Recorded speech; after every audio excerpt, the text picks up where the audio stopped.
Hello दोस्तों, आज हम बात करने वाले हैं एक नई प्रैक्टिस सेट की, जिसके अंदर मैं आप लोगों को डिफरेंट टाइप्स ऑफ क्वेश्चन सिखाऊंगा। इसमें एक पूरा प्रैक्टिस सेट रहता है, जैसे कि एग्जाम के अंदर आता है। तो ये डेली क्लासेस जो होती हैं आपकी बहुत हेल्पफुल होती हैं, जिससे कि आप ना रीजनिंग का पूरा एक रिवीजन टाइप एक दिन में कर सकते हैं। तो ये पाने के लिए डेली हमें फॉलो कर लो और ज़्यादा से ज़्यादा शेयर कर देना बाकी दोस्तों तक भी। और बढ़िया लगेगा ना सेशन तो भाई लाइक करके जाना। चलिए स्टार्ट करें। आज का फर्स्ट क्वेश्चन कथन और निष्कर्ष वाला क्वेश्चन से। भाई कथन और निष्कर्ष आप लोगों को पता है कितना इंपॉर्टेंट है, हर एक एग्जाम में आएगा ही आएगा। और इसे करने के लिए ना आप लोगों को वेन आरेख का यूज करना होता है। तो वेन आरेख का यूज कैसे करते हैं कि एक कैटेगरी को एक सर्कल कंसिडर करते हैं। जैसे कथन से हम लोग बनाते हैं वेन आरेख, और वेन आरेख के आधार पे हम लोग डिसाइड करते हैं कि भाई क्या चीज कैसे बनेगी। तो सबसे पहले हम ना ये सेकंड वाला कथन बनाने की कोशिश करते हैं, क्योंकि इसमें सभी लिखा हुआ है। तो उसने कहा सभी प्लेटेड ट्रे हैं। तो ये अगर प्लेट है, सोचो ये सर्कल अगर प्लेट को रिप्रेजेंट करता है, सोच लीजिए, ठीक है। तो ये सारे के सारे जो है वो ट्रे के अंदर आ रहे होंगे। ट्रे, लो जी ये बन गया ट्रे भाई, ठीक है। तो ट्रे के अंदर आ रहे सारे के सारे। अब उसने कहा है कुछ कप प्लेटें हैं। कुछ कप, कोई कप होगा, एक सर्कल से कप को डिनोट करते हैं, लेकिन उसने कहा कुछ कप प्लेटें हैं। तो प्लेटें, उस कप में से कुछ हिस्सा प्लेटों में जाएगा, लेकिन जब प्लेटों तक आपको पहुंचना है, इस ये मान लिया कप है ब्लू वाला और इसको पहुंचना है प्लेटों तक। तो प्लेटों तक जाने के लिए इसको ना ये थोड़ा सा हिस्सा ट्रे का भी कवर करके जाना पड़ेगा। ये हिस्सा वो है जो कप भी है और देखा जाए तो प्लेट और ट्रे भी है, ठीक है। तो ये हो गया वेन आरेख। इस वेन आरेख में आप लोगों को समझना जो है वो ये है कि भाई कौन सा हिस्सा किस किस में आ रहा है, उसके आधार पर निष्कर्ष की बात बतानी है। अब आपको अपने हिसाब से इसको देख के समझना है। उसने निष्कर्ष में बोला है, मतलब आपको ये समझा दिया। इसे समझाने के बाद आपसे कहता है ठीक है बताओ क्या कुछ कप ट्रे हैं। हाँ भाई कुछ कप ट्रे भी तो आ गया। ये वाला हिस्सा जो है ट्रे वाला है और कप वाला है, तो हम कह सकते हैं कुछ कप ट्रे हैं। ये वाला हिस्सा कप का तो ट्रे नहीं है ना। तो कुछ ही हुए ना कप, पूरे नहीं हुए, पूरे होते तो इसके अंदर आते हैं। अभी उसने कहा सभी ट्रे कप हैं। देखो ट्रे कौन है, ऊपर वाला है बच्चों, ये वाला। अगर बाहर वाला का रिलेशन अंदर वाले से देगा तो हमेशा कुछ आएगा। कुछ ट्रे प्लेट हैं, लेकिन जब अंदर से बाहर जाएगा तो कहेंगे सभी प्लेट ट्रे है। लेकिन उसने कहा उल्टा, सभी ट्रे कप है, ये बात गलत हो गई। तो सिर्फ आपका निष्कर्ष 1 जो है वो तो सही है, बाकी सारे गलत हैं। तो हम कह सकते हैं केवल निष्कर्ष एक पालन करता है, जो कि ऑप्शन ए में दे रखा है। तो आंसर ऑप्शन ए देना है। वेन आरेख का कैसे यूज करते हैं कथन और निष्कर्ष में, इससे बड़े अच्छे से आपको क्लियर हुआ होगा। फिर भी कोई डाउट रहेगा तो कमेंट में लिख देना आप लोग। दी गई आकृति में कितने त्रिभुज हैं। अब त्रिभुज के जो ट्रिक्स होती है ना वो इतनी प्यारी सी होती हैं कि अगर उनमें से 2-3 ट्रिक तो ऐसी हैं, यूनिवर्सल ट्रिक कहते हैं जिसको हम, अगर वो आपको अच्छे से आती है ना तो आप ट्राइंगल्स के सारे क्वेश्चन कर सकते हैं। जैसे 2 ट्रिक बड़ी कॉमन जोन सी हैं, वो ये है कि अगर मेरे पास एक त्रिभुज है और उसमें ऐसे एक लाइन आ रखी है तो उसमें से 3 त्रिभुज बनते हैं। अब मतलब क्या है ना इसका, ये समझो। देखो अगर मैं इसे बनाने जाऊं तो एक त्रिभुज हो गया, दूसरे कलर से बनाता हूँ ज़्यादा क्लियर होगा। एक त्रिभुज हो गया और एक ये हो गया और एक पूरा बड़ा ब्लू वाला हो गया। तो 3 बन गए कि नहीं बन गए। लेकिन इसको ऐसे नहीं करते, इसको मतलब दिमाग में सेट कर लो, एक लाइन है तो 3 बनेंगे। लेकिन बनते कैसे, नंबरिंग करके 1 2 ऐसे जितनी नंबरिंग होती जाएगी करते जाएंगे काउंटिंग, और फिर सबको जोड़ देंगे 1 + 2 3, ठीक है। ये वाला बड़ा कॉमन होता है। फिर दूसरा कॉमन ये होता है कि अगर एक स्क्वायर है और उसमें से आपके ऐसे कितने भी ब्लॉक्स बन जाएं तो उनकी नंबरिंग कर दो 1 2 3 4, और जो सबसे बड़ा नंबर आए उसका डबल कर देते हैं। उतने त्रिभुज वहाँ मौजूद होते हैं। जैसे इसमें 8 हो गए, तो इसी चीज़ को इन दोनों को यूज करेंगे हम लोगों पर। इसमें देखो जैसे स्क्वायर वाले में 1 2 3 4 5 6 7 8, जितना जाता रहेगा नंबर लास्ट वाले तक पहुंचेंगे और उसका डबल करेंगे तो उसमें कितने त्रिभुज हैं, 16। तो भैया इस वाले स्क्वायर में 16 त्रिभुज मौजूद हैं, ठीक है। इस वाली ट्रिक का है ट्रायंगल वाली पे, तो ये देखो ये वाला दिखाई दे रहा है आपको, एक त्रिभुज ऐसा, तो 3 इसमें से मिल जाएंगे, ठीक है। अब एक बड़ा त्रिभुज भी है इसके अंदर, अगर आप ध्यान दोगे तो क्या है, वो ये वाला है। देखो ये वाला, इसमें भी एक ऐसी लाइन आ रही है, ये आ रही है, तो 3 वहाँ से मिलेंगे तो कितने होंगे, 6 ये हो गए। तो भाई 16 और 6 22 त्रिभुज तो आपको सीधे सीधे ऐसे ही मिल जाएंगे। ये तो हो गया आपको ट्रिक का यूज करके, जो कि विद इन सेकेंड आप निकाल सकते हैं, कभी भी आएगा ऐसा क्वेश्चन विद इन सेकेंड कर दोगे यहाँ तक तो आप। फिर दूसरा कंबाइंड वाला, कम्बिनेशन ऑफ फिगर्स में ऐसा होता है जैसे ये जा रहा है, ये देखो ये क्या बन रहा है एक, और अगर मैं बात करूँ बड़े वाले की, है ना, बड़े वाले की बात करेंगे तो कैसे होगा, ये देखो ये ऐसे होगा। अब ये देखो ये जो हमारा बना ना, ये चतुर्भुज बन गया है ना, तीन फिगर वाला, तीन साइड वाला नहीं बना, तो इसे काउंट नहीं करेंगे, इसे हटा देंगे हम लोग, यहाँ से हटा दिया। लेकिन जब हम बड़े त्रिभुज की तरफ जाएंगे, इस पूरे बड़े की इधर रेड कलर में कर देते हैं, रेड कलर में करके ये देखो आप लोग ये मिलेगा, ठीक है। तो ये एक छोटे से मिलता है और एक पूरे बड़े से मिलता है, दो ये मिल रहे अलग से, तो 22 और 2 हो गए बच्चों 24। तो इस टाइप से आप आसानी से इस ट्रिक का यूज करेंगे और साथ में कॉम्बिनेशन ऑफ फिगर्स लगाएंगे और आपको आंसर मिल जाएंगे। तो ऑप्शन 4 आपका करेक्ट आंसर यहाँ बन जाएगा। किसी को कोई भी डाउट आएगा तो कमेंट में लिख सकते हो आप लोग। अब हमने कथन और निष्कर्ष किया है वैन आरेख के आधार पे, उसी वैन आरेख का डायरेक्ट क्वेश्चन भी आता है जो आपकी स्क्रीन पे है, जैसे मोर, गोरैया, पक्षी। तो यहाँ आपको अलग अलग जो कैटेगरी दी है, जो भी अलग अलग नाम दिए हैं, यहाँ मोर दिया है, गोरैया दिया है, पक्षी दिया है, सबके लिए एक एक सर्कल का यूज करेंगे और फिर उनको देखेंगे उनका आपस में क्या संबंध है। जैसे मोर है और गोरैया है, मोर और गोरैया का कोई रिलेशन नहीं होता, मोर अलग होता है, मोर अलग कैटेगरी है, गोरैया अलग कैटेगरी है, तो इन दोनों को मैं अलग अलग सर्कल से अलग अलग बना दूंगा, ठीक है बच्चों। फिर उसके बाद पक्षी की बात आती है। अब देखा जाए तो मोर भी पक्षी और गोरैया भी पक्षी है, तो ये दोनों पक्षी के अंदर आ रहे हैं। तो ये अगर मोर है एम से रिप्रेजेंट करूँ, ये गोरैया है जी से रिप्रेजेंट करूँ, तो ये पक्षी है ऊपर वाला। तो इसलिए हम कहेंगे कि ऑप्शन डी मेरा करेक्ट आंसर हो जाएगा, मतलब डी वाला जो है, डी किस में है, सी ऑप्शन में है, तो सी में वाला मेरा करेक्ट आंसर हो जाएगा। ये ऐसे कंफ्यूजन करके देता है, सी में डी लिख दिया उसमें लिख दिया, बट आप समझ गए मैंने क्या कहना चाह रहा हूँ, आंसर क्या बनेगा। ये सीरीज का क्वेश्चन है और सीरीज का क्वेश्चन ऐसा कोई एग्जाम नहीं है जिसके अंदर सीरीज का आपको क्वेश्चन ना मिले, बिल्कुल भी कभी ऐसा नहीं होगा कि आपको सीरीज का क्वेश्चन ना मिले, हर एक एग्जाम में सीरीज का क्वेश्चन आपको जरूर मिलेगा। तो इस टाइप की देखो, इसमें क्या है कि हमारे पास पहले एक छोटी संख्या फिर बड़ी हो रही है, फिर छोटी हो रही है, फिर बड़ी हो रही है, ऐसे वेरी करती है। जब ऐसे फ्लक्चुएट करे ना, कभी बड़ी आ रही है कभी छोटी आ रही है, तो वहाँ आप लोग दिमाग में दो चीज़ें रख सकते हैं।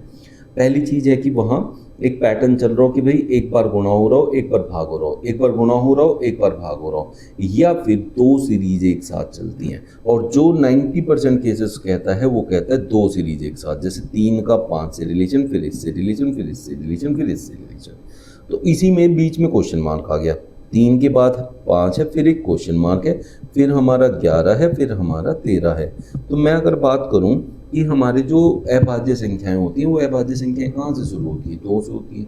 2 से अगले वाली क्या होती है, 3 होती है, फिर 5 होती है, फिर 7 होती है, फिर 11 होती है ना। तो इसका मतलब क्या है कि बीच में से एक अभाज्य संख्या यहाँ से गायब है, जो कि 7 होनी चाहिए। तो क्या हो गया, आपका आंसर बी हो गया, जबकि मुझे दूसरे वाले को देखने की जरूरत भी नहीं पड़ी। अब अगर दूसरे वाले के लिए दूसरे वाले की वजह से मेरा आंसर होता तो क्या होता, 6, 12, 24, 48, आगे कहीं 13 से आगे गायब होता, या इनमें से कोई बीच में से गायब होता। उसमें क्या यूज किया हुआ इसने, 6 दूनी 12, 12 दूनी 24, 24 दूनी 48, आगे पूछा होता तो वहाँ 96 होता। उन मेहनती छात्रों को निरूपित करता है जो शहरी नहीं है। तो बच्चों हमें ना मेहनती लेना है और छात्र लेना है, शहरी को नहीं लेना है। मतलब ये भी ऐसे टाइप के क्वेश्चन होते हैं जिसमें आपके पास जो है ग्राफिकल रिप्रेजेंटेशन होती है, अलग अलग तरह की फिगर बनी होती है, उन फिगर में जो लोग जैसे हैं उनकी मात्रा दी होती है। जैसे अगर वो कह रहा है शहरी नहीं होना चाहिए, शहरी कौन है भाई, यहाँ ये वाला ट्राइंगल वाला है शहरी, तो शहरी को हमें काउंट नहीं करना, तो इसके अंदर जो जो आ रहे हैं उन्हें हटा दो, ABD हटा दिया। अब बात करते हैं छात्र की। अब छात्र होना चाहिए, और वो कैसा छात्र होना चाहिए, मेहनती होना चाहिए, इससे रिप्रेजेंट हो रहा है और इससे, इन दोनों में जो भी कॉमन है वो है सी, तो सी मेरा करेक्ट आंसर हो जाएगा, ऑप्शन ए आ जाएगा। बहुत से बच्चे सी देख के यहाँ सी ऑप्शन लगा देंगे, नहीं भाई सी आंसर है, लेकिन वो किस ऑप्शन में सी दिया हुआ है वो आपको ढूंढना है, ठीक है। एलिगेटर को लारोगीटा लिखा जाता है तो उसी कोड भाषा में कंप्यूटर को किस प्रकार लिखा जाएगा। तो ये क्या है, रीअरेंजमेंट ऑफ लेटर्स है। Rearrangement of letters, rearrangement of letters का यूज तब होता है जब आपको जिसका कोड दिया गया है उसमें जो था वही सारे लेटर मौजूद हो। जैसे एलिगेटर में जो जो लेटर का प्रयोग हुआ है वही सारे इसके अंदर मौजूद हैं, बस उनकी जगह बदल दी गई है। इस टाइप का क्वेश्चन पेपर में आना कॉमन होता है। तो वैसे ही उसी आधार पे, जिस आधार पे ऊपर उनकी प्लेसेस बदली है, हम कंप्यूटर की प्लेसेस बदल देंगे। तो आप देखो पहली दो की स्पेस आपस में बदल दी गई है। ए एल को आपने एल ए लिख दिया, क्रॉस कर दिया, ये इधर ये इधर, तो हम कंप्यूटर को ओ सी कर देंगे। ओ सी पहली दोनों को हमने ऐसे ही क्रॉस कर दिया। फिर इसने आर ओ लिखा। आर ओ किसका उल्टा है, ओ आर का, मतलब इसने लास्ट के दो लेटर पहले लिखे हैं, तो ई आर का हम आर ही लिखें। ई आर लिखना है पहले, लेकिन उन्हें भी क्रॉस करके लिखना है, तो आर ही लिख देंगे। पहले इतना करके, इतना ही हम लोग हमेशा ऑप्शन से मैच करते हैं। अगर ये एक से ज़्यादा ऑप्शन में मैच होगा तब हम आगे का देखेंगे, अदरवाइज हमारा काम हो गया। जैसे ऑप्शन डी में दिया है ओ सी आर ई, और कोई जो ऑप्शन में नहीं है, बट पूरा कर लेते हैं। पूरा करने का तरीका क्या है, उसने कहा जी आई, और जी आई देखिए यहाँ आई जी था, आई जी का जी आई बन गया, तो एम पी का पी एम बनना चाहिए। ये हो गया भैया पी एम, ठीक है। अब बचा मेरे पास यहाँ यू टी, और यहाँ बचा था टी ए का इसने ए टी करा है, और लास्ट में ए टी हो गया, ए टी का टी ए बन गया, तो हमारा ई आर का नहीं, माफ कीजिए, ओ टी का टी यू बनना चाहिए, तो टी यू ये बना दिया भाई, O C R E P M T U. तो पूरा आपको समझ आ गया होगा, बट थोड़ा सा निकाल के ही हमें आंसर मिल गया, तो उसके आगे हमें करने की जरूरत नहीं थी। किसी विशेष कूट भाषा में स्वीट को S Z E H T लिखा जाता है, तो सोल्टी को S D L W Y लिखा जाता है। उसी कूट भाषा में स्पाइसी को किस प्रकार लिखा जाएगा। तो ऐसे क्वेश्चन बहुत कॉमन है, खासकर एसएससी में ज़्यादा पूछे जाते हैं भाई। आरआरबी में थोड़े कम, एसएससी में थोड़े ज़्यादा, और पुलिस के एग्जाम में भी ज़्यादा। लेकिन ये सारे जो आप क्वेश्चन कर रहे हैं प्रैक्टिस सेट, ये बहुत यूजफुल है एसएससी के लिए, आरआरबी के लिए, और पुलिस के एग्जाम्स के लिए बहुत काम आता है। अब देखो उसने स्वीट और सोल्टी का कोड बनाया है, तो जो हमें स्पाइसी चाहिए, आपको ये देखना है क्या इसके सारे लेटर इन दोनों में ऊपर मौजूद है, नहीं है। अगर ये सारे लेटर ऊपर मौजूद होते, एस भी होता, पी भी होता, आई भी होता, सी भी होता, वाई भी, सारे ऊपर मौजूद होते, तब हम कंपेयर करते किसका कोड क्या है, और उस लेटर का कोड ऊपर से कंपेयर करके लाके नीचे लिख देते, ठीक है। लेकिन ऐसा नहीं है, तो फिर हमें देखना पड़ेगा इसने क्या पैटर्न का प्रयोग किया हुआ है। जैसे इसने यहाँ एस था तो ऐसे ही उसका कोड रखा है, और यहाँ एस था पहला लेटर, यहाँ ऐसे ही रखा है, तो आपका पहला लेटर ऐसे, तो आपको भी ऐसे ही रखना है। लेकिन उससे हमें कोई फायदा नहीं हुआ, क्योंकि ऑप्शन में सारे ऐसे ही स्टार्ट हो रखे हैं। चलो आगे देखते हैं। तीसरा लेटर इसका ई है, इसका तीसरा लेटर भी ई है इसके कोड का, इसका तीसरा लेटर एल है, इसके कोड का तीसरा लेटर भी एल है, तो हमारा तीसरा लेटर आई होना चाहिए, क्योंकि आई तीसरा लेटर है तो वो बदला नहीं है। ऐसा ही पहला एस, तीसरा ही है, कभी आप दूसरा लगा लो, पहला एस, दूसरा भी हमने देखा नहीं है, फिर आई, एस आई, तो इसमें तो नहीं है तीसरे नंबर पे आई, इसमें भी नहीं है तीसरे नंबर पे आई। अब हमारे पास ये दो ऑप्शन है जिसके तीसरे नंबर पे आई है, ठीक है। अब हम दूसरा लेटर देख लें, क्योंकि इसका दूसरा लेटर क्यू है और इसका दूसरा लेटर एस है। अब हमारा इनमें से जो भी आ जाएगा वही हमारा आंसर हो जाएगा। तो दूसरे को उसने क्या किया, डब्ल्यू था यहाँ, और यहाँ जेड पे पहुँच गया, डब्ल्यू के बाद एक्स छोड़ा, वाई छोड़ा, जेड आ गया। ऐसे ही यहाँ देखें तो एल के बाद एम छोड़ा, नहीं, हमें दूसरा देखना है, दूसरा ए से डी, ए से बी छोड़ा, सी छोड़ा, डी पे पहुंच गए। तो ऐसे ही हमें पी के बाद क्यू छोड़ना है, आर छोड़ना है, एस पे पहुंच जाना है, एस एस आई से स्टार्ट होगा, तो ऑप्शन ए हमारा करेक्ट आंसर हो जाएगा। उम्मीद करता हूँ सारी चीज़ें क्लियर हो रही होंगी, एक एक करके, कोई दिक्कत आपको नहीं आ रही होंगी, मज़ा आ रहा होगा इन प्रैक्टिस सेट को करने में। तो एस एस आई, अब लास्ट वाला तो सेम है ना, देखो यहाँ अल्टरनेटिव वाला सेम है, वहाँ लास्ट में वाई होना चाहिए, और उससे पहले यहाँ टी का उसने डब्ल्यू बनाया, T U V W, you और वी छोड़ दिया, डब्ल्यू आ गया। अब बहुत से बच्चे क्या करते हैं ना, देखो आप लोगों के लिए बहुत कॉमन सी बात है, टी पे मुझे देखना है और यहाँ डब्ल्यू देखना है। भाई मुझे याद है टी का जो नंबर है ना वो 20 है और डब्ल्यू का 23 है, ठीक है, 3 जोड़ के आ गया। लेकिन अगर मैं देखूं टी के पास डब्ल्यू, टी से यू वी छोड़ के डब्ल्यू आ गया, ऐसे भी तो कर सकते हैं ना। तो जिसको एबीसीडी नहीं भी आती तो भैया वो ऐसे भी कर सकता है। अब यहाँ देखो सी है तो डी ई छोड़ के एफ होना चाहिए, ये रहा एफ, तो मेरा सारे लेटर मैच कर गए, तो यही मेरा आंसर होने वाला है। 5 संख्या वाले फलक के सामने वाली संख्या ज्ञात कीजिए। 5 जहाँ है उसके विपरीत में क्या होगा, 5 है ही नहीं नीचे, दोनों डाइस में 5 गायब है, और तो 5 गायब है तो बात को समझते हैं। इन दोनों में वो ढूंढो जो दोनों में कॉमन हो, ऐसा एक नंबर ढूंढो जो दोनों में कॉमन हो बच्चों। जैसे यहाँ 1 है, इसमें भी 1 है, दोनों में कॉमन है। अगर एक नंबर दोनों में कॉमन है और बाकी दोनों नंबर अलग है तो भैया ये देख लो उसके साथ कौन कौन से लेटर मौजूद हैं या नंबर मौजूद हैं। तो एक के साथ 2 आ गया, एक के साथ 3 आ गया, एक के साथ 4 आ गया, एक के साथ 6 आ गया, एक के साथ 5 नहीं आया। जो किसी के साथ नहीं आता वो उसके हमेशा विपरीत रहता है। तो यहाँ एक के साथ जो है 2 3 4 6 आ चुके हैं, 5 नहीं आया, इसका मतलब 1 और 5 एक दूसरे के विपरीत फलक पर होंगे, क्योंकि जो विपरीत होता है वो कभी साथ में नहीं होता। और ये आपको बहुत कॉमन सेंस है, यहाँ से देखना पड़ेगा कि भाई दिखाई दे रहा है एक यहाँ दोनों में मौजूद है और एक के साथ सारे नंबर अलग है। सारे नंबर होने का मतलब क्या होता है बच्चों, एक जगह, 2 जगह, 3 जगह, 4 जगह। होती कितनी जगह हैं उसके ऊपर, 6 जगह होती हैं। 6 में से 4 जगह आपके अलग अलग लेटर और 5वां हो गया 1। तो बच्चों इसकी विपरीत वाली जगह खाली बची होगी, उस पर देख लो कौन बचा है। सारे नंबर यहाँ आ गए तो 5 ही बचा, वही हमारा आंसर हो गया। तो 1 के विपरीत कौन है, 5, तो 5 के विपरीत कौन होगा, 1 होगा। ऑप्शन 2 में दे रखा है। निम्नलिखित गतिविधियों को तार्किक और सार्थक क्रम में व्यवस्थित करना है। तार्किक और सार्थक क्रम का मतलब होता है कि भाई जैसे जैसे कोई एक चीज होती है, ठीक है, उसको हम लोग कहते हैं तार्किक और सार्थक क्रम। भाई पैंट पहन के नेकर पहनोगे तो वो तार्किक क्रम थोड़े, पहले नेकर पहना जाएगा फिर पैंट पहनी जाएगी, सिंपल सा। पहले बनियान पहने जाएगा उसके ऊपर शर्ट पहनी जाएगी। तो ये एक पर्टिकुलर पैटर्न है। अब अगर हम कहें कि पहले शर्ट पहननी फिर बनियान पहनना है तो गलत हो गया, कर्म नहीं बना, सार्थक कर्म नहीं है वो, और तर्क भी नहीं बनता उसका कुछ। तो ऐसा एक सीक्वेंस देखना होता है, उस सीक्वेंस के आधार पर हमें समझाना है। अब हमारे पास क्या है, वापसी यात्रा, यात्रा व्यवस्थाएं, होटल में ठहरना, दर्शनीय स्थलों की यात्रा, गंतव्य स्थान पर पहुंचना। तो यहाँ कहीं ना कहीं हमें एक कहाँ जाना है, दर्शन स्थल पे जाना है और वहाँ दर्शन करने हैं, ठीक है, धार्मिक स्थल पे जाके।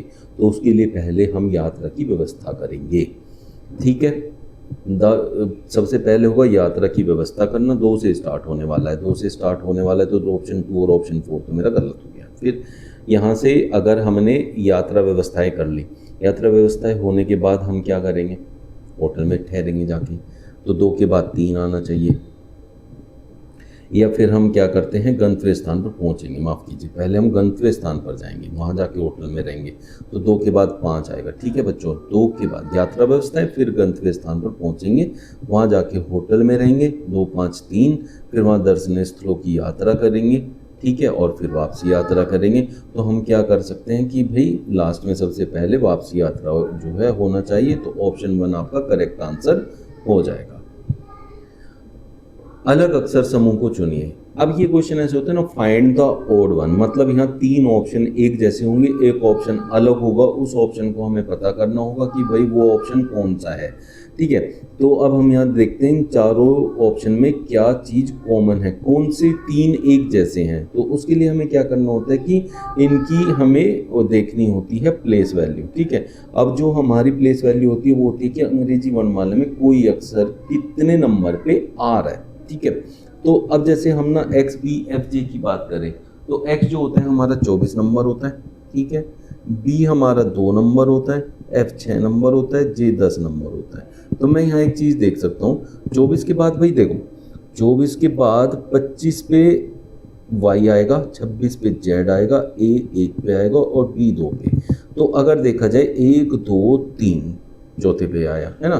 24 के बाद 1 जोड़ा, 2 जोड़ा, 3 जोड़ा, 4 जोड़ के मिला, जब 24 और 4 28। देखो 26 पे जेड होता है बच्चों, है ना, और 27 पे ए मानेंगे, 28 पे बी मानेंगे। तो जब आपको एक्स से बी बनाया मतलब आगे की तरफ जाना है, तो हमेशा याद रखना जेड को हम मानेंगे 26 पे, ए को 27 पे, बी को 28 पे। तो ये 28 है एक तरीके से। अगर इन दोनों को कंपेयर करें तो 4 ऐड करके आ गया, लेकिन जब अगले एफ से कंपेयर करेंगे तब इसे 2 ही मानेंगे।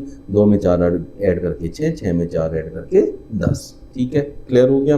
तो ये 4 4 के गैप पे जा रहा है। अब जो अगर अगले वाला ऑप्शन जो हम अगर दूसरा चेक करने जाएं वो भी इस पैटर्न को फॉलो कर रहा होगा तो भाई फिर 3 इस जैसे होंगे, फिर उसमें से अलग ढूंढना पड़ेगा। और अगर अगला अलग हुआ फिर इन दोनों में से देखना है कि उनको कौन फॉलो करता है। तीन एक जैसे तभी तो बनेंगे।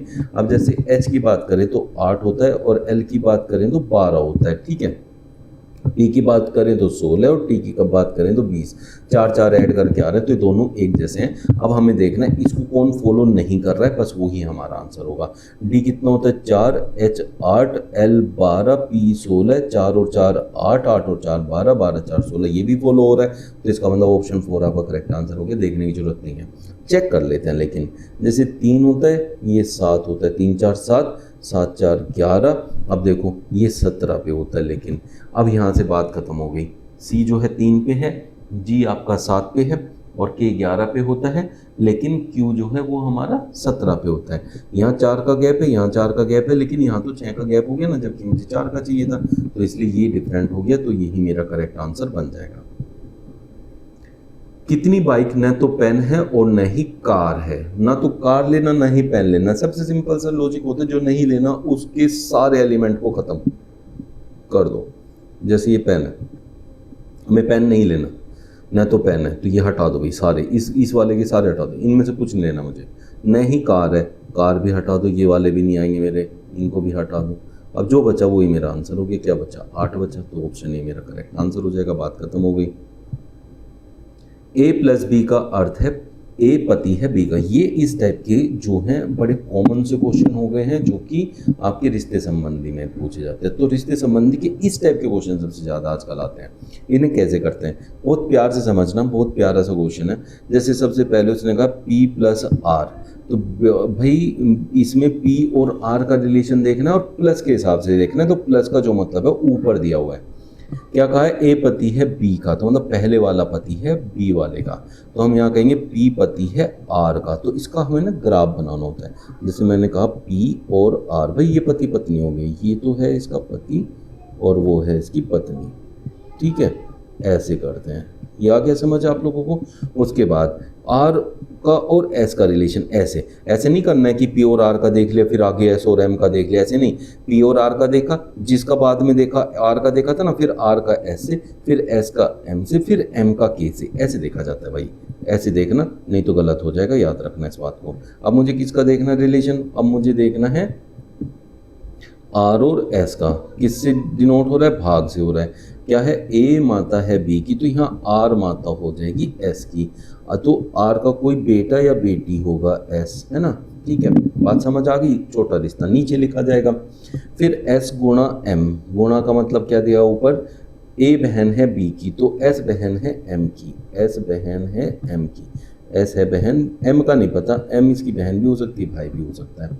फिर उसे क्या पता चलेगा आगे से? एम माइनस के, माइनस का अर्थ है ए भाई है बी का, तो एम भाई है के का, ठीक है भाई, समझ आ गया आप लोगों को। अब हमारे पास के का नहीं पता हमें, के लड़का है या लड़की, लेकिन एम का पता चल गया कि एम भाई है, ठीक है, ये भाई है। यहाँ तक आपको क्लियर हो गया होगा। अब क्वेश्चन देख लेते हैं। उसने कहा आर कैसे संबंधित है के से, आर कैसे संबंधित है के से। भाई ये तीनों बहन भाई हैं आपस में और इनकी मम्मी पापा है पी और आर। और आप देखो यहाँ आर को कैसे कह सकते हैं आप? आर के की माँ है, एम की माँ है, एस की माँ है, तो ये आर जो है के की माँ है। तो ऑप्शन थर्ड आपका करेक्ट आंसर हो जाएगा। उम्मीद करता हूँ ऐसे क्वेश्चन भाई आराम से कर लोगे आप लोग। कैसे करना है? ग्राफ बना के, ग्राफ बना लोगे ना, सारे रिलेशन उस ग्राफ में साफ साफ दिखाई दे जाएंगे। आपको कुछ नहीं करना उसके अंदर, फिर आप बस उसमें से ढूंढना है क्या रिलेशन और आराम से आंसर बता देना है। Next question. अब ये वही क्वेश्चन रिपीट हो गया है, तो इसको इग्नोर करें और आगे चलें। इसमें हमें एक सीरीज दी, एक पैटर्न दिया है, उस पैटर्न के हिसाब से यहाँ क्वेश्चन मार्क की प्लेस पर क्या आएगा वो हमसे पूछा गया है, तो ये आपको बताना है। तो हमारे पास पहले बॉक्स को हम दूसरे बॉक्स से कंपेयर करेंगे। सबसे पहले वो क्या है? यहाँ गोला है, यहाँ से गोला यहाँ पहुँच गया, तो इसका मतलब एक स्टेप इधर आया है, ठीक है। गोले को कंपेयर कर लेते हैं पहले। फिर गोला इस वाले में से निकल के गोले का जो पैटर्न है वो है ये इसके सामने पहुँच गया, यहाँ आ गया भाई। फिर अगले वाले में क्या हुआ? अगले वाले में ये यहाँ से यहाँ आ गया, ठीक है। तो ये क्या हो रहा है? एक बार एक स्टेप ऐसे आ रहा है, फिर सामने जा रहा है, फिर एक स्टेप ऐसे जा रहा है, फिर सामने आ रहा है। तो इस बार सामने जाएगा तो यहाँ नीचे की तरफ होना चाहिए गोला।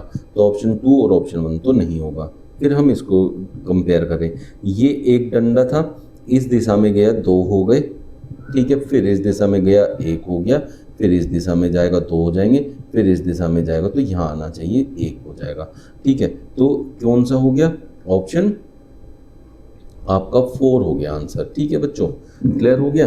किसी को कोई भी डाउट है तो कमेंट कर सकते हैं, जिसको भी कोई डाउट आएगा तो अपना कमेंट करके पूछ सकते हैं। निम्नलिखित समीकरण को सही बनाने के लिए इनमें किन दो चिन्हों को एक दूसरे से बदलना होगा, तो चिन्हों को आपस में बदल के आपको आंसर लाना है। तो ऐसे क्वेश्चंस को करने के लिए आपको किन दो चिन्हों को बदलना है। हर एक ऑप्शन को अगर लगाने जाओगे ना तो बहुत टाइम वेस्ट हो जाएगा, तो इसलिए मैं आपको जो समझा रहा हूँ उस ट्रिक को आप यूज़ करेंगे, उसके बाद इस क्वेश्चन को करना आप लोगों के लिए काफ़ी आसान हो जाएगा। कैसे, देखो ये माइनस के बाद की संख्या जो है, माइनस के बाद की संख्या 308 है, ठीक है, और पहले संख्या ये है 405 में इसका 40 गुना जोड़ूंगा तो ये बहुत बड़ी संख्या बन जाएगी, जिसमें 308 को 22 से भाग करूंगा तो बहुत छोटा सा एक संख्या बन जाएगी। इतनी बड़ी संख्या में से मैं एक छोटी सी संख्या माइनस करूंगा तो 314 सवाल ही नहीं पैदा होता आने का। तो क्योंकि 308 माइनस करता तो शायद आसपास आ जाता, लेकिन उसको भी मैंने भाग कर दिया, तो उसको तो मुझे भाग नहीं करना, उसको बड़ा रहने देना है, माइनस वाले को थोड़ा बड़ा रहने देना है, ठीक है। ऐसे लॉजिक समझ गए। फिर दूसरा, जो 405 के बाद वाली संख्या है इसको थोड़ा छोटा कर दो, 405 को थोड़ा छोटा कर देंगे तो क्वेश्चन हो सकता है। तो इसका मतलब मुझे प्लस को बदलना पड़ेगा और इधर इस भाग को बदलना पड़ेगा। प्लस और भाग किस ऑप्शन में दे रखे हैं वहाँ ढूंढ लो, ये दे रखे हैं भाई, तो यही मेरा आंसर है करेक्ट। इसे मैं करके दिखा देता हूँ एक बार आप लोगों को। प्लस की जगह मुझे भाग रखना पड़ेगा, तो 405 को मैं 27 से भाग करूँगा, ठीक है, गुणा में यहाँ आएगा 40 माइनस 308 और भाग की जगह मुझे लगाना है प्लस, ये हो गया 22, ठीक है बच्चों। अब 405 को 27 से भाग करोगे तो 15 बार जाएगा और 15 की 40 में गुना करोगे तो 15 चौकी 60, 600 प्लस इसमें 22 होगा क्योंकि वो प्लस का है, ये हो गया प्लस वाले के साथ माइनस 308। सोल्व करके आप देखो 314 आ रहा है, तो यही मेरा करेक्ट ऑप्शन हो गया। बट मैंने आपको इसे बिना सोल्व किए ही समझा दिया था, तो आपको भी वैसे ही अपना दिमाग लगाना और बिना सोल्व किए ही से सोल्व कर देना है। निम्नलिखित 4 शब्दों में से 3 किसी प्रकार से एक जैसे हैं और एक अलग है, उस असमान शब्द का चयन करना है जो अलग है, मतलब 3 एक प्रकार से सेम होंगे। अब मैं बात करता हूँ राजनीतिक विज्ञान, जीव विज्ञान, इतिहास, समाजशास्त्र। आप लोगों को पता है कि इतिहास जो है आपका किसके अंदर पढ़ा जाता है, आर्ट्स में, ह्यूमैनिटीज़ में, आर्ट साइड का सब्जेक्ट है। समाजशास्त्र भी उसमें पढ़ा जाता है और राजनीतिक विज्ञान भी उसमें पढ़ा जाता है, जबकि जीव विज्ञान बायोलॉजी होता है जो कि साइंस के अंदर पढ़ा जाता है। तो इसलिए ऑप्शन 2 यहाँ सबसे अलग हो गया, ये हमारा करेक्ट आंसर हो जाएगा। यदि किसी निश्चित कूट भाषा में 851 का अर्थ गुड स्वीट फ्रूट, 783 का अर्थ गुड रेड रोज और 341 का अर्थ रोज एंड फ्रूट है, तो उस कूट भाषा में निकले हुए से किस अंक का अर्थ स्वीट है। तो बहुत से बच्चे क्या करते हैं, यहाँ लिखा है स्वीट, गुड स्वीट, तो सोचते हैं 8 के बाद 5, दूसरे नंबर पे 5 लिखा है, दूसरे नंबर पे स्वीट लिखा है, तो 5 हमारा आंसर हो जाएगा। ऐसा नहीं होता है, ऐसा कभी नहीं होगा। तो इसके लिए हमें करना क्या होता है, उसके लिए देखो यहाँ पहुँचो आप, ऐसे मैंने अलग अलग बना दिया। आपको अलग अलग स्टेटमेंट लिखना है, उस अलग अलग स्टेटमेंट में ढूंढना है कॉमन क्या है। जैसे यहाँ पहले दोनों में गुड कॉमन है, ठीक है, तो जो पहले इधर इनके कोड दिए हैं सामने, उन दोनों में जो कॉमन होगा वो गुड का कोड हो जाएगा। जैसे यहाँ 8 है तो 8 गुड का कोड हो गया, सीधी सी बात हो गई, ठीक है। ऐसे करना है भाई आप लोगों को। फिर उसके बाद पहला दूसरा कंपेयर कर ले, फिर आप पहला और तीसरा कंपेयर करो। पहले और तीसरे में जब हम कंपेयर करेंगे तो मुझे फ्रूट नज़र आ रहा है, देखो ये फ्रूट की जैसा है, ये हो गया इधर से, और इन दोनों में देखा जाए तो कोड यहाँ 1 हो गया, ठीक है। अब जो ये स्वीट बचा, स्वीट का कोड 5 हो गया, ठीक है। ये तुक्के से बिल्कुल सेम आ गया कि भाई जो हमने 5 सोचा दूसरे नंबर वाला इसका कोड हो गया, बट हमें कंपेयर करके निकालना होता है, ये चेंज भी हो सकता है, ठीक है। आप लोगों को क्लियर हो गया? किसी को कोई डाउट है तो कमेंट कर सकते हैं कि भाई आप लोगों का क्या आंसर रहेगा, या फिर क्या कोई दिक्कत है तो पूछ सकते हैं। तो ऑप्शन ए आपका करेक्ट आंसर यहाँ बन जाएगा। 8 का 520 से जो रिलेशन है, 6 का वही रिलेशन किससे होगा, इसी को कहते हैं एनालॉगी। ये है नंबर एनालॉगी, मीन्स दो नंबर दिए होंगे और उनका आपस में एक संबंध बता दिया गया होगा, भाई इन दोनों में कुछ संबंध है, उसी संबंध को ढूंढो। पहले संबंध ढूंढो क्या है, और उस संबंध को 6 के साथ स्थापित करो, किस नंबर से होगा वो संबंध, ये होता है इसका सही तरीका। तो 8 और 520, भाई 8 एक बहुत छोटी सी संख्या और 520 एक बहुत बड़ी सी संख्या। जब एक छोटी सी संख्या से बहुत बड़ी संख्या की तरफ जाते हैं तो पहले तो ये देखते हैं दूसरे वाला जो पूछा है उसका रिलेशन जिस भी नंबर से होगा वो नीचे ऑप्शन में दिया होगा, तो वो भी क्या इतनी बड़ी बड़ी संख्या है, हाँ जी वो भी बड़ी बड़ी संख्या है, बड़ी बड़ी संख्या है। तो आप वर्गों और घनों की तरफ जाएंगे। 8 का वर्ग होता है 64, 8 8 64, तो 520 से 64 तो कोई रिलेशन बनता नहीं है। फिर मैं थोड़ी बड़ी कर देता हूँ, 8 का जो क्यूब होता है वो 512 होता है कि नहीं, और 512 की 520 बिल्कुल पास, लेकिन कितना पास, 8 पास। तो हमने क्या किया, जिसका क्यूब किया वही इसमें ऐड कर दिया उसके क्यूब में, तो आपको वो संख्या मिल गई जिस संख्या को उसने ऊपर दिया हुआ है। ये है संबंध 8 और 520 का। तो इसी संबंध को जब मैं 6 में देखूंगा तो मुझे क्या करना है, 6 का क्यूब करना है और उसमें 6 ही को ऐड करना है।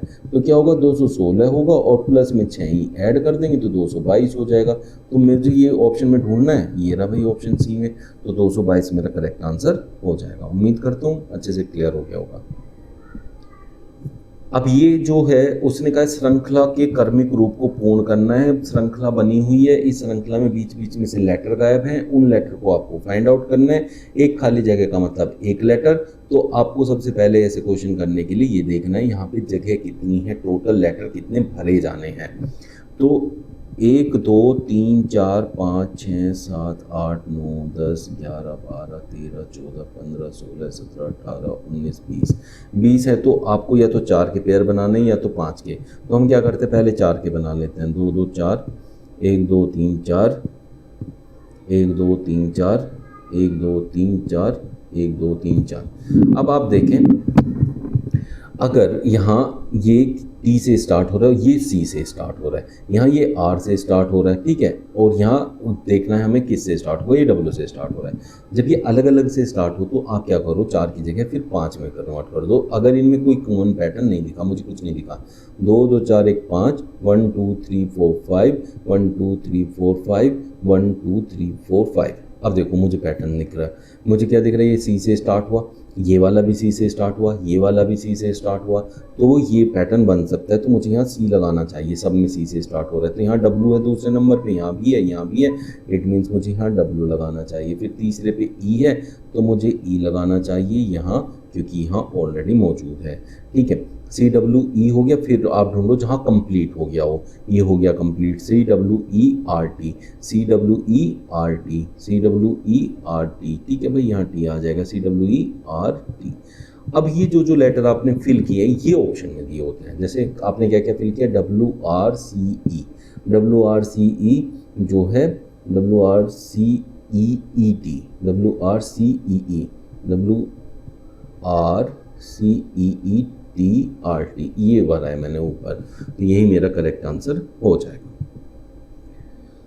निम्नलिखित श्रृंखला में अगला पद पता करना है। अगला पद का मतलब है, अब जैसे हमारे पास यहाँ GHF है, यहाँ MKI है, यहाँ PNL है, तो यहाँ क्या आएगा, यहाँ पूछा है WTR हमें दिया हुआ है। तो इसमें क्या करना होता है, पहले लेटर को पहले से, दूसरे को दूसरे से और तीसरे को तीसरे से कंपेयर करते हैं। जैसे जे हमारा 10 नंबर पे आता है इंग्लिश अल्फ़ाबेट में, M 13 पे आता है और P 16 पे आता है, तो पैटर्न सीधा समझ में आ गया, 10 + 3 13, 13 3 16, 16 और 3 19। तो 19 नंबर वाला लेटर जो है यहाँ सबसे पहले नंबर पे भरा जाएगा और 19 पे बच्चों S होता है, ठीक है भाई। तो P वाला ऑप्शन खत्म और ये P वाला खत्म। अब इसके बाद H से चलते हैं, H से K पे जाना है। H 8 पे होता है, K 11 पे होता है, ठीक है। अब K हमारा 11 पे होता है, तो N कितने पे होता है, 14 पे, 3 3 ऐड हो रहा है, 14 और 3 17, तो 19 के बाद 17 नंबर वाला आएगा और 17 नंबर पे हमारा क्या होता है, Q होता है। तो SQ से स्टार्ट होने वाला जो ऑप्शन है C है। तीसरे उसको लेटर को देखने की ज़रूरत है ही नहीं, क्योंकि इन दोनों से पता चल गया हमें क्या होने वाला है हमारा, बिल्कुल ठीक है। समझ आ गया बच्चों? किसी को कोई भी डाउट है तो कमेंट कर दीजिएगा। अर्जुन का जन्म 1 जनवरी 2007 को सोमवार को हुआ था, तो 1 जनवरी 2008 को कौन सा दिन होगा।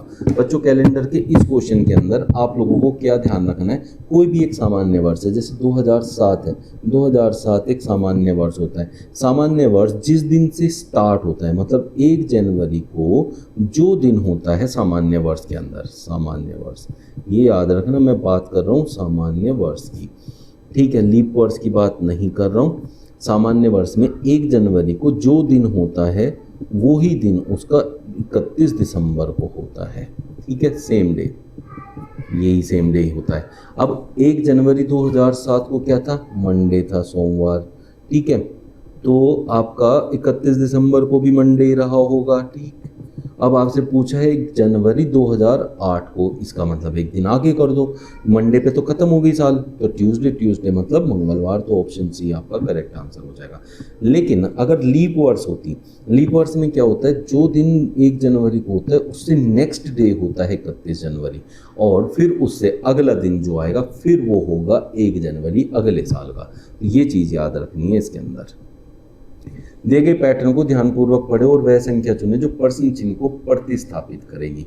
अब देखो हमें ना पहले दोनों में एक रिलेशन ढूंढना है और इससे कंपेयर करके मुझे ये लाना है। देखो ये दोनों 40 और 12 जो है 30 से बड़े हैं, लेकिन कितने बड़े हैं भाई, 10 तो ये बड़ा है और 12 ये बड़ा है, मतलब एक तरीके से देखा जाए 10 बड़ा ये और 12 ये बच गया मेरे पास एक्स्ट्रा। भाई 30 को अगर इसमें से निकाल लूँ, 40 में से 10 ये बचेंगे, 12 ये, 12 और 10 क्या होता है 22, ये आ गया ना। तो इसका मतलब क्या है, इन दोनों को जोड़ दूँ, 40 12 52 और इसको माइनस कर दूँ 30, तो ये मुझे मिल जाएगा 34 46 10 50 ऊपर बनता है, इसमें से इसे माइनस कर दो नीचे आ जाएगा। 28 20 क्या होता है 48, 48 में से 43 माइनस कर दो तो आपको मिल जाएगा 5। तो इस टाइप से आप लोग जो है इस क्वेश्चन को कर सकते हैं। मिसिंग नंबर, एक पैटर्न देखना है, क्या पैटर्न बना हुआ है उसको कंपेयर करना है। ये वर्ग में भी हो सकता है, घनों में भी हो सकता है, सिंपल एडिशन सब्ट्रैक्शन भी हो सकती है। ये सिंपल सा था बिल्कुल, तो हमने कर दिया है, बट ये PYQ था इसलिए ये लेना जरूरी था। आई होप सबको बहुत अच्छे से समझ में आया होगा जो मैंने समझाया, और ये बहुत यूज़फुल रहेगा आप लोगों के लिए। डेली हमारे साथ ऐसे सेशन पाने के लिए जुड़ सकते हैं, चैनल को सब्सक्राइब कर लेना, और जो भी बच्चे नए हैं भाई वो फॉलो करके अपना सब्सक्राइब करके बेल आइकन जरूर प्रेस कर देना, ताकि आपको ना हर एक सेशन का नोटिफिकेशन मिलता रहे। भाई कैसा लग रहा है हमारा ये जो प्रैक्टिस सेट का सेशन है, ये कमेंट करके बताना, बहुत बढ़िया लगता है जब आप लोगों की रिस्पॉन्स आते हैं। मिलते हैं कल फिर नए ट्रिक्स और क्वेश्चंस बड़े एक प्रैक्टिस सेट के साथ। Thank you.